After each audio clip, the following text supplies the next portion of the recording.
Okay, well, what we've had some difficulty taxiing the airplane because of the shoe that was back here on the tail skid, and because we're operating off of a narrow runway, needless to say, we kind of want to make sure we have control of the airplane. So what we've built here and added to the tail skid is basically a movable shoe. I've had to run some cables through the fuselage up to the rudder bar in the cockpit, and that's what steers this arrangement back here, and this should allow Kermit to steer the tail a little bit better. You know, obviously it's not original, but again, we're not operating this airplane the way they were originally operated, and the most important thing is to safely operate the airplane and not wreck it.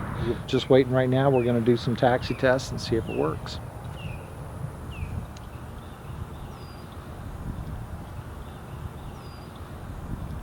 Okay, are your switches off, Kermit?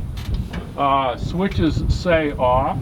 And we need to get with Fred and ask him if the other mag switch pulls out, the key pulls out. That one does not. I've tried it every week. No, but what I'm saying is if the one that's up there, I'll swap it and we'll send this one back to Gene. Hey, I just noticed, what the hell is this? What is it? No, seriously, what is this? How does it work? How does that work, Joe? It's moving a flap up here on the right side of the engine. Looks like a baffle. It's an air shutter, isn't it? Yeah, it's an air shutter. Yeah, it's a shutter. Yeah. I don't know, That's closed, and that's open. It's interesting. Well, So I just nobody even told me about it. I didn't know. I just figured that out. Who knew? It's up off. Fred, where's my manual? Switch off. Switch says off. Try that. Yeah, theoretically you want one right at the top, but... Clear. Clear.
God, what a difference. Oh my God. That looked encouraging. That was very encouraging.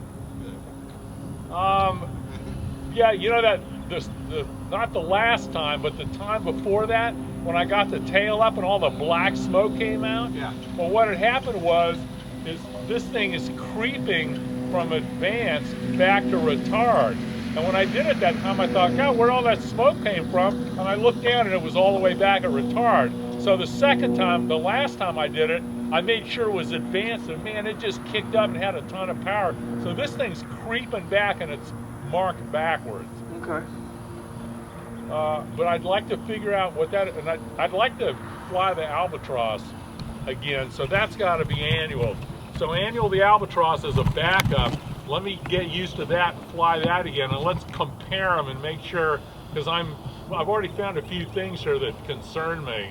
You know, that it's marked backwards, and you know, and why it's creeping back. I can't allow that. And I need to pull out the Albatross, the flight manual that Gene did, to refresh myself on this fuel system over here. So I tell you what I'd really like to have. This is a lot less sensitive than the triplane. The triplane is really squirrely. This feels really nice. But what I would like is a little bit more drag. So I'd say extend the skegs down on the bottom, like maybe double the size, because if I had a little bit more braking action, that would help me a lot. But the steering is great. And what was encouraging to me is when I got the tail up, even though I wasn't moving, you know, very fast, I was just barely getting going, there was still a reasonable amount of rudder control. So I think we're okay, not trying to get any more. Good. All right, cool. What's the pressure on the It's imperial fine. stabilizer? It's just right below 0.2, Okay. which is great. So it's got a little bit to go to the red line, but it's, you know, it'd be at like 80%, a little above 80% of whatever the range is. Okay. So that feels good. I was kind of curious if temperature and speed might have had a little something to do with that regulator up there being a little variable, but as long as it's staying where it needs to be. Well, I tell you what, you know what I also learned is I found that radiator shutter, and I waited. I thought, well, hell, let me shut the radiator shutter. And when I did, then the tent came off the peg, and then I opened it up again, you know, thinking taxiing around, and it went back down. Awesome. Yeah. Who would have thought? Well, show me where this radiator shutter is. It's right there. Actually, you can see it. It's right here behind the radiator. And when you open it, this is what's moving. And that's all it is. It just blocks the airflow. So But it's only on one side or both sides? It's on the one side. Just on the one side. Well, let me. Yeah, there's too much. You've got all the hardware on the other side. I tell you what, just go up there and I'll wiggle it for you, and then I'll.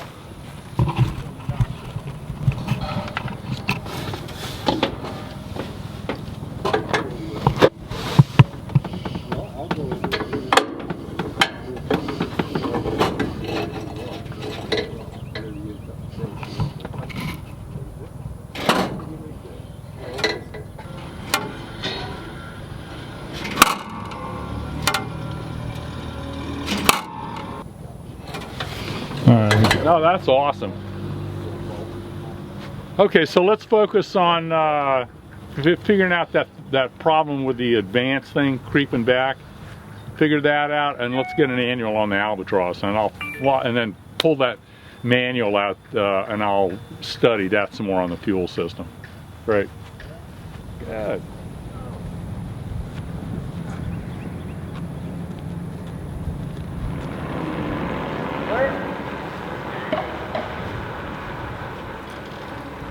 All right, so we got a little bit of success. The airplane steers great now, you know. I mean, it's not original, but dealing with what we've got here and the way the airplane taxis with just the skid on there, we can get through the test flying and we'll figure out where we go from there. I'm going to let them put a little bit longer skeg on what we've got there, so it's got a little more braking action, which will be helpful. And there's a couple little things in the system. I didn't really get an airplane manual, owner's operator manual with this thing, so we want to go through. We're going to get the Albatross flying as a backup because I got to put 10 hours on this if we're going to make it to Oshkosh to be legal, to fly some time off that the FAA required. So I'll get back in. I've got a great manual for the Albatross. Once I get that comfortably sorted out, maybe might do a test flight here maybe next week. We'll see.